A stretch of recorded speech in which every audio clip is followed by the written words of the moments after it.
Grifter's Bible, a novel by El Shaboons, read by El Shaboons, with sound design by Monumental Sonic Architecture.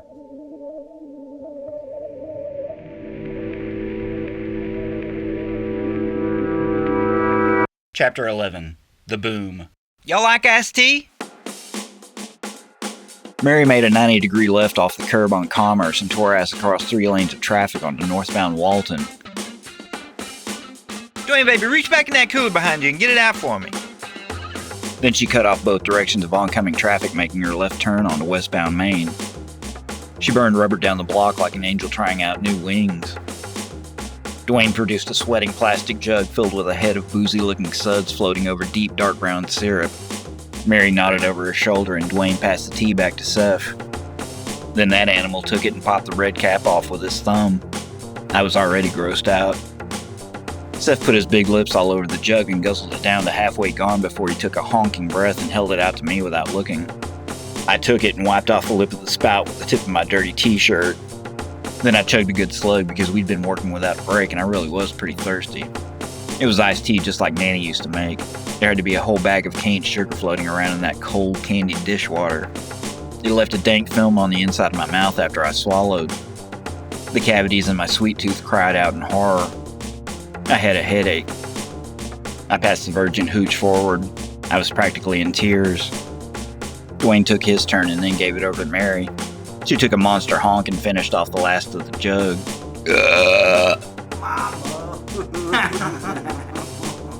She burped and everybody started hooting it up. That's what's up, y'all. She smacked her lips. And what I was saying. Then she didn't stop talking for miles. It was rush hour on I-30 heading out of downtown, and the going was slow with insistent traffic all the way out west to the Sylvan exit.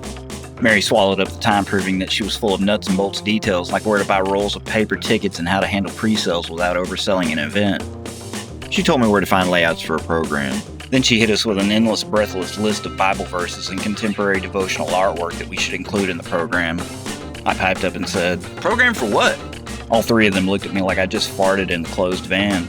Honey, that's what we've been talking about. Mary peeked into the rearview mirror. We decided last night on the telephone, baby. Her thumb did a little hula over her shoulder in Seth's direction. We're putting on a Christmas show. She shrugged. I thought you knew already. Oh. I leaned back. No one told me. I looked over at Seth, but he was busy smiling at his phone. His thumb scrolled like an inchworm. Mary caught me frowning. She gave me a backhand swat on the knee and twinkled. Slide it on, sugar. Let's go see what this skinny old goofball's got cooking up. And then she turned back to the road.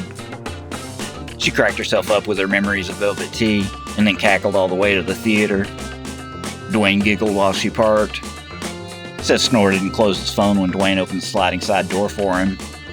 Everyone was laughing but me. Ha ha! Praise the Lord, praise the Lord. He gives me 60 seconds every time I ask for half a minute. Now here you come. Velvet T announced himself and slunk out to greet us in a wife-beater with soccer socks and shower sandals. Looks like it's Velvet T Walker, mighty Holy Ghost Talker's lucky day. How you doing? Everyone got a pound. Seth was beaming. He'd been soaking in strokes of adulation for days. Y'all ready to go take a look at this old barn? I know you can swing the lead. We gotta make this ball bounce double-double good. But I believe in you now. Here. Mary had walked around the back of the van without T noticing her. He turned away on a heel, but she halted him. Velvet T Walker, you just gonna ignore me? Her chalkboard purr was the first time I ever saw a crack in Velvet T's veneer of cool. He froze up so bad he couldn't even look towards her voice. Nope. Come on now, get on over here and give me my hug. T turned around to face her and she threw her arms wide. I haven't seen you in half of forever. We can at least be civil. T regained his posture and straightened his turd cap. Mary, I told these boys they ought to see you. I just didn't think they'd hook it up so fast. How you doing, girl? He stepped off the curb and his lean, muscled arms slung around her potato shape like a bandolier. Even her short arms could reach around his slim waist. Her stubby fingers met at the pit of Velvet T's back. I'm just fine, T. She snuggled his rib cage. Then she pulled back and looked up at him. And it seems like I might have arrived just in time. Oh, good. T looked anywhere but at Mary. No one would meet his eyes.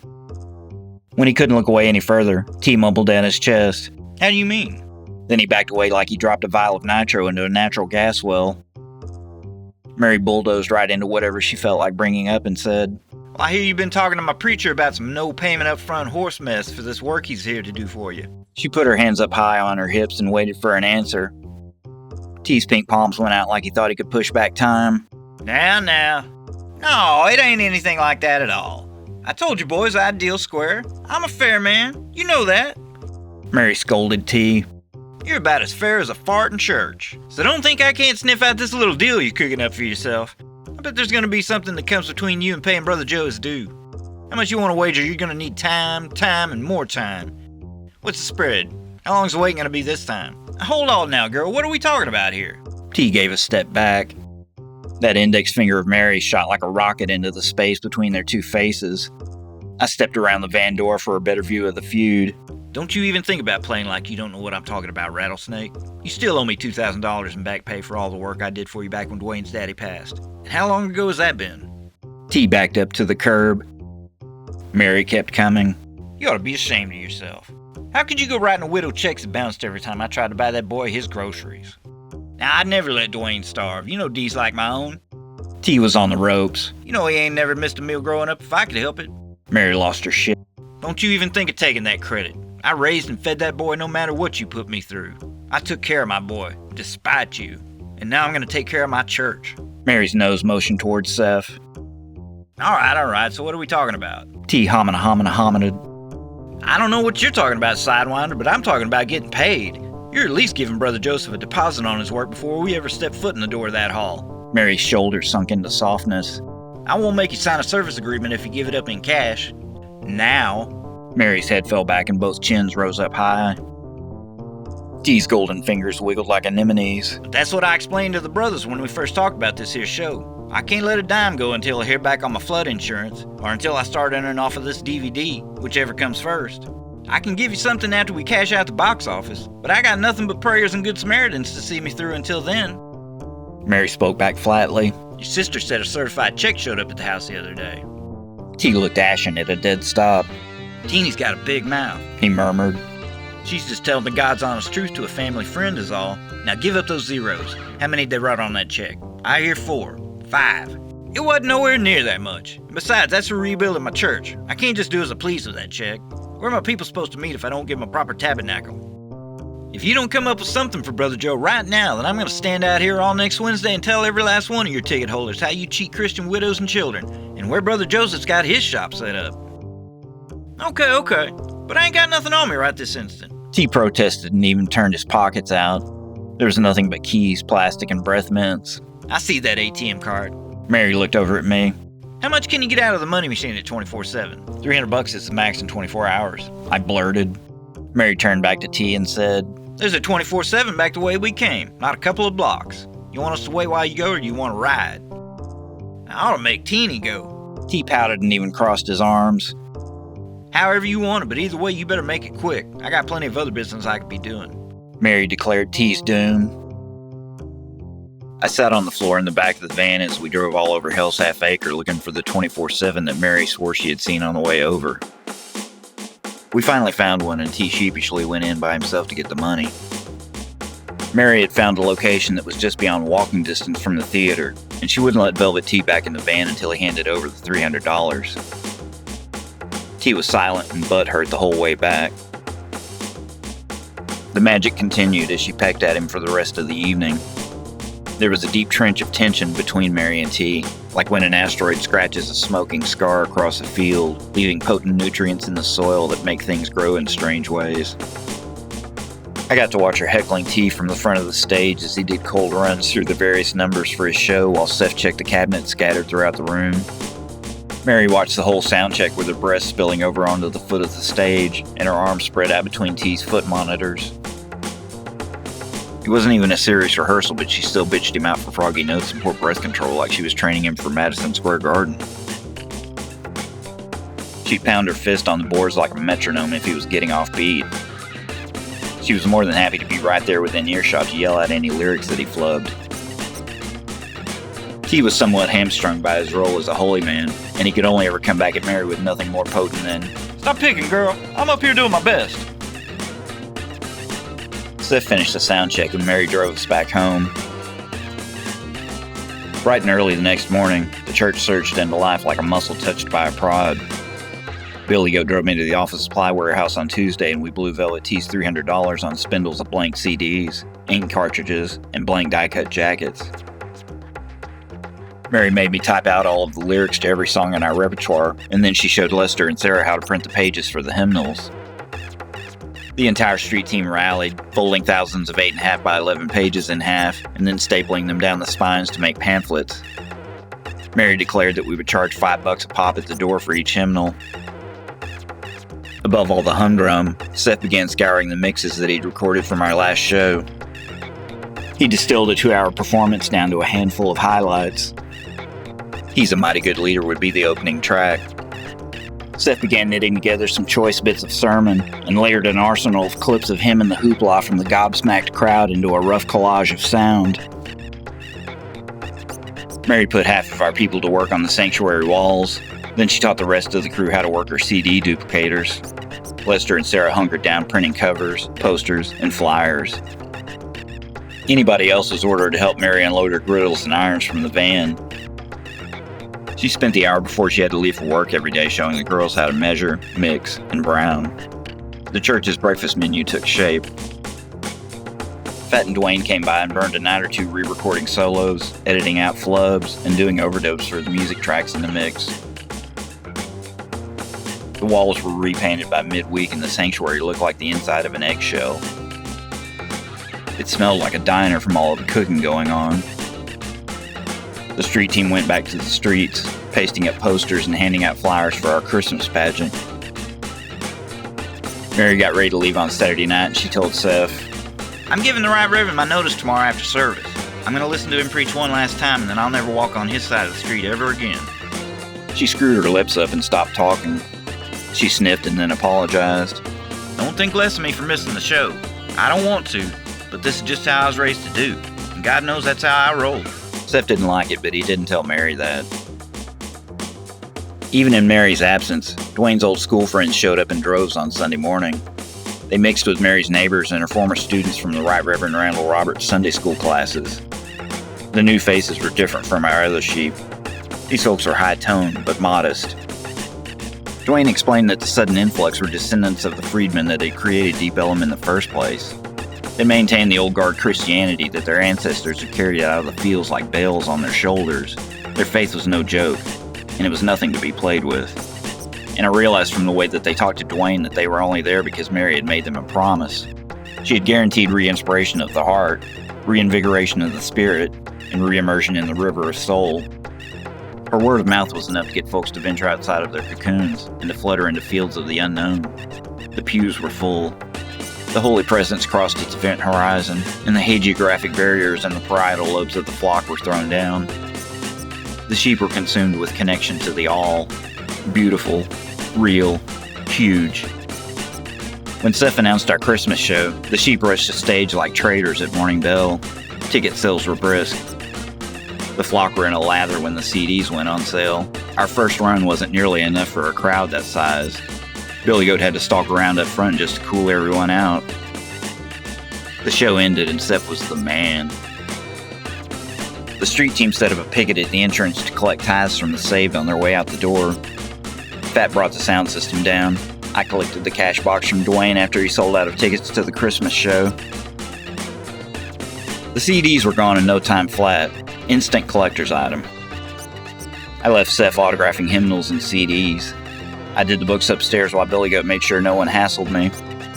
I couldn't believe how much our bank had jumped. It paid to listen to Mary. Seth couldn't stop praising her name as we drove over to the theater for Velvet T's show. Pinch your britches from out of your crack before we go in, Brother Joe. I want these folks to see you at your best. Mary kept nagging as we walked up the steps to the back door of the theater. She was bound and determined to make sure that anybody that saw Seth knew that he was a star.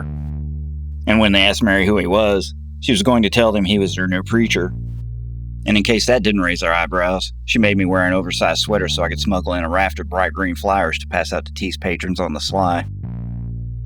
Whenever she introduced Seth to someone she was familiar with, Mary put her hand out for one of the photocopied one-sheets. The sweater was empty by the time Seth left for the mixing station. I stood with Mary at the back of the room, out of the way of the hired film crew, and we watched the carnival spectacle that T put on in honor of the birth of our Lord. It wasn't my cup of tea at all, but the audience was totally into it, and even Mary seemed engrossed in his showmanship. There were pubescent ingenues caterwauling to the cross. There was a double Dutch crew with a clapping and stomping routine. There was a huge band with soloists, horns, and a full choir. But T held that crowd all on his own. He could make them move the way that he wanted them to. The way he would slink back and forth like a cat on the stage was hypnotic as a gold watch. He could do it almost as well as Seth could. Shoot. Mary jumped like a cat had run over her grave. She clamped both hands down on my right arm and hid her face behind my shoulder. I looked down at my side and her goofy eyes were peeking out carefully from behind my sleeve. Mary was dying not to be noticed. I followed her eye line through the dense throng of hot bodies, smoking bonnets, and throbbing blue Christmas weaves. The waves of heat parted, and a very red and hulking weasel stepped out of the cornfield of souls. Who's that galoot? I whispered down my shoulder. Mary was struck dumb. She stared at the sweating hillbilly with the black mullet. I looked down and saw the fluorescent green piece of paper in his sausage-fingered hand. He held the paper up to the light. He looked over towards the soundboard and compared the paper to Seth's silhouette. The mullet crumpled the leaflet like it owed him money. He turned away from Seth and shot the cuffs of his sharkskin jacket. He checked his big old gold-encrusted watch with impatience. I watched him digging the dip out of his cheek with his tongue. He spit out some resin into a red party cup. When he looked up from the cup, he was suddenly looking right at me. He caught me staring and we locked beady eyes. He blinked at me like I was a cockroach and then dropped his gaze directly to my right. I watched him squint like a bull and then he straightened into a brick wall posture. His shoulders started rising. His flaring nostrils made his mustache work. I looked down and saw Mary caught out with her face exposed. The bull was looking right at her, and then he looked back at me. What does the bull see when it frowns at you? Mary? I prodded her for the information. Asa Roberts. A peep came that only my ear was close enough to make out. Roberts. I looked back at the guy trying to place his strangely familiar face, a face that belonged to an older someone else. His lips disappeared when he held the flyer up. He looked back over the top of the crinkled sheet at me, and then down to Mary, and then back up at me again. He spit to his side without bothering to use the cup. His jowls were streaked with sweat, and I watched drop after illuminated drop race down his forehead and cheek. His jaw was twitching like he was grinding his teeth. I jumped right along with Mary when the crowd parted to birth another, younger version of the bruiser giving us the stink eye. The second one had a clipboard in his hand. They both shopped at the big man's tall shop. They shared the same stiff bristle and sunburnt berry skin. Sweat poured off of both of their heads. Oh, that's little Randy with him. Mary had periscoped up from behind me, but she dipped back into hiding once she'd spoken the newcomer's name. Little Randy handed Asa a digital camera and then started showing him something on his legal pad. Asa cut him off with a chopping motion and then pressed the flyer onto the face of the clipboard. He pointed at it. Asa spoke out of the side of his mouth, and then the two of them looked sideways at me. Asa motioned with his chin, and little Randy nodded. Their twin glares lasered over to where Mary was slouching behind me. I could feel her squeezing the back of my shirt in fistfuls as she climbed up my spine to poke her head back out. I saw Asa's shoulders buck. He made to take a step forward, but little Randy put a barring arm across his chest and spoke in his ear.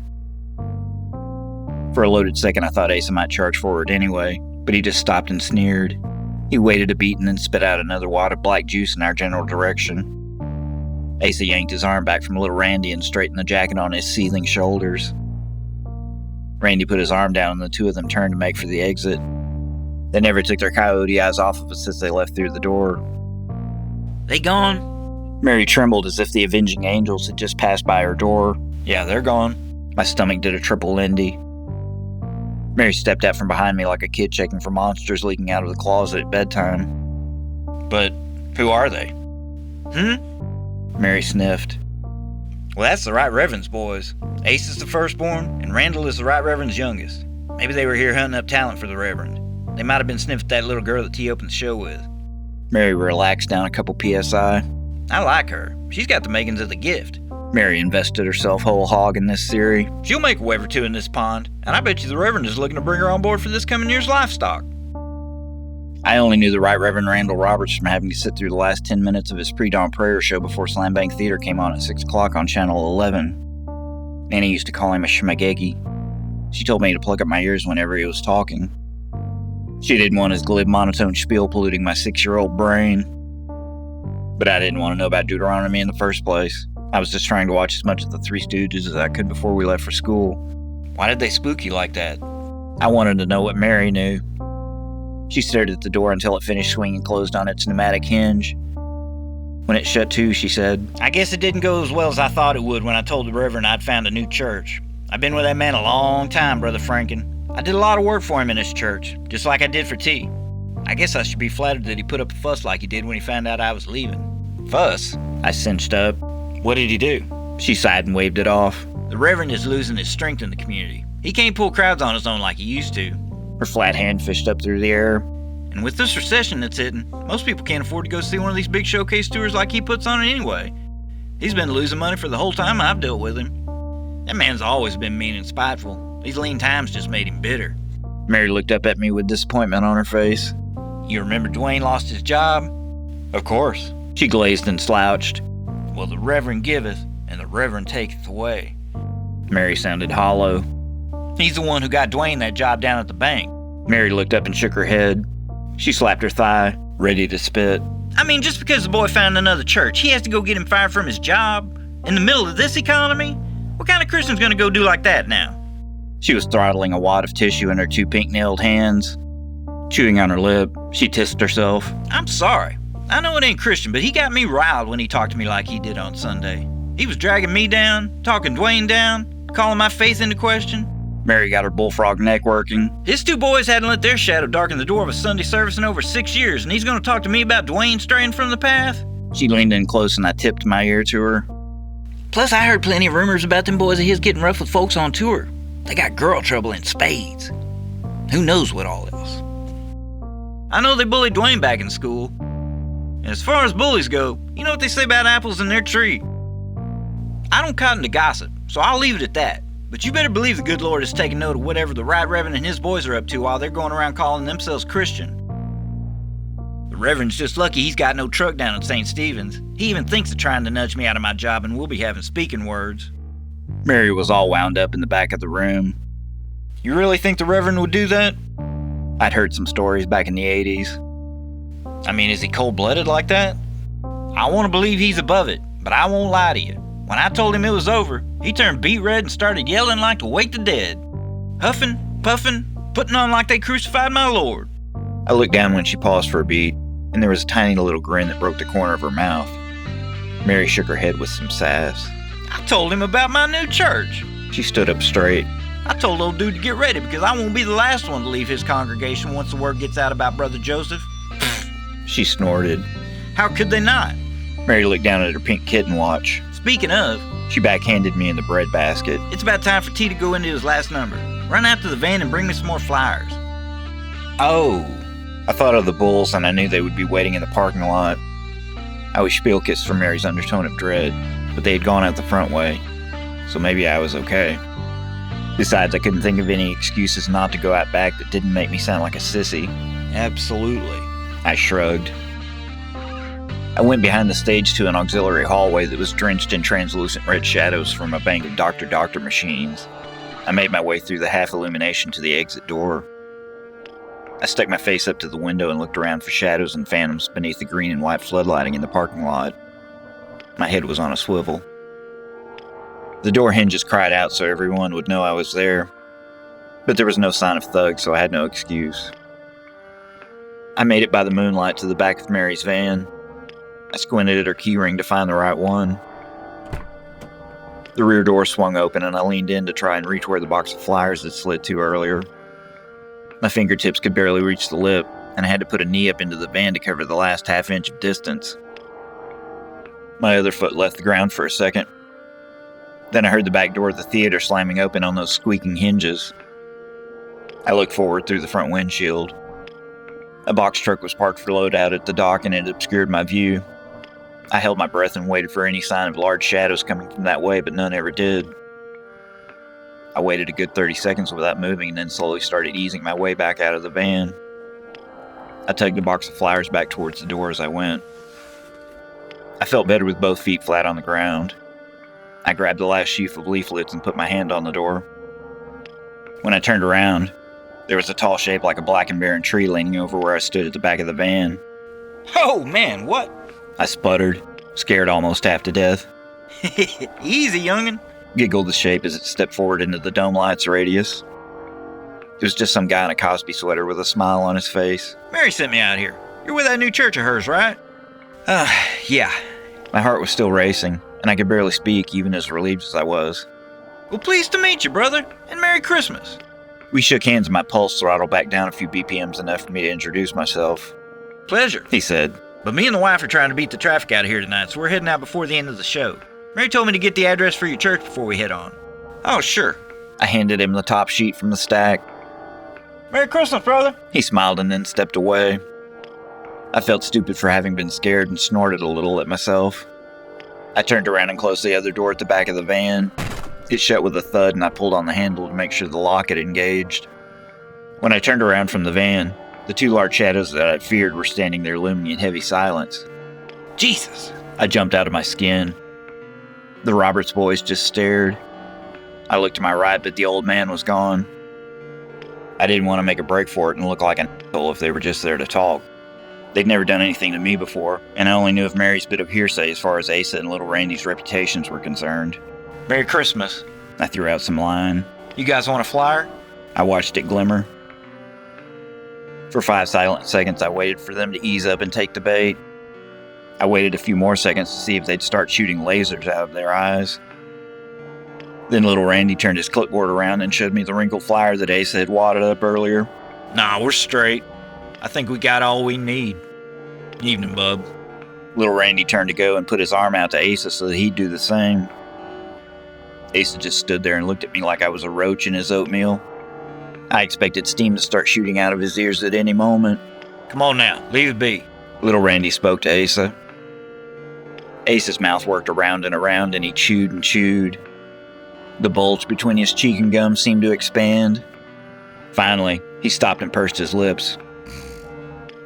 And a 2-inch glob of tobacco and slobber shot like a bullet and slapped with a splat across the toe of my right chuck. Merry Christmas, f***it. Those were Asa Roberts' first words to me. Then he and his little brother stomped away. That was as good as it ever got between the three of us.